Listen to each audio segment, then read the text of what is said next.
friends, welcome back to my video blog. I just have something kind of quick to share with you this morning. I was watching a sermon this morning that was about worship. And if you've been in church for a long time, you've heard about different types of worship. Worship to some people is at church when you sing songs together as a congregation. To some people, it's when you and God are alone and you're worshiping Him through song or in prayer or reading the Bible. And to some people, worship is the way you live your life. And if I had to choose which one was worship, I would say they all are.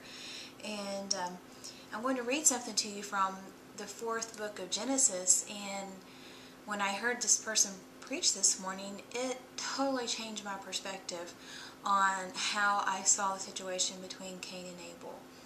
And I think too that it's important when you study the Word that you have two different versions with you at least that you're studying from. I know some people try to have an argument that we should only have King James Version, but I heard someone say, what's the right version of the Bible? The one you're reading. So I wanted to read to you, first of all, from the New King James Version. It's in Genesis chapter 4. Now Adam knew his wife, and she conceived and bore Cain, and said, I have acquired a man from the Lord. Then she bore again, this time brother Abel. Now Abel was a keeper of sheep, but Cain was tiller of the ground.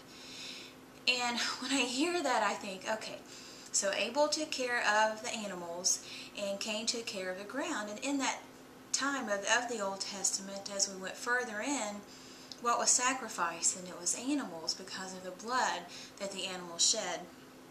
And I often saw that as kind of an unfair advantage to Cain, because he did have, all that he was able to take care of was the ground. But as we dig further, we'll know that that's not why Cain had an issue with God, and God had an issue with him.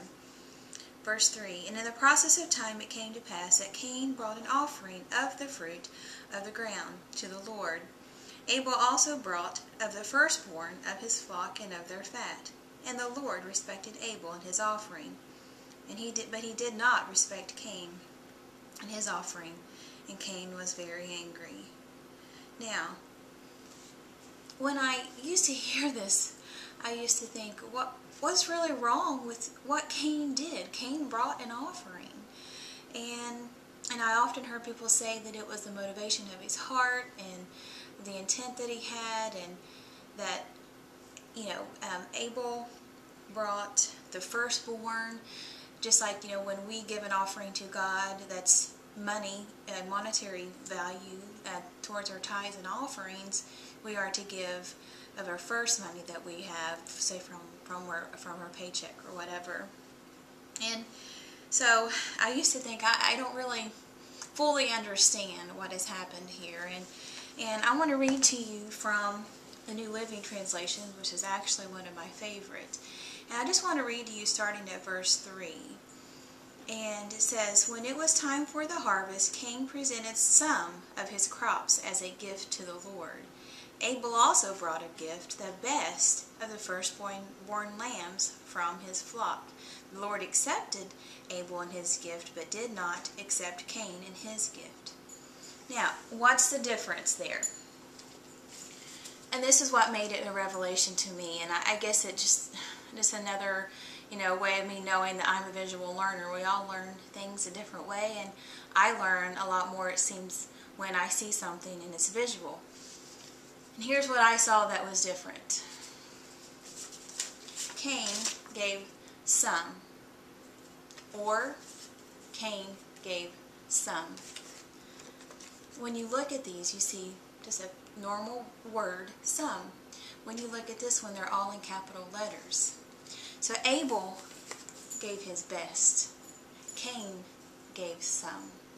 And when I saw those two words in bold, it was such an epiphany for me, because I thought, I get it now.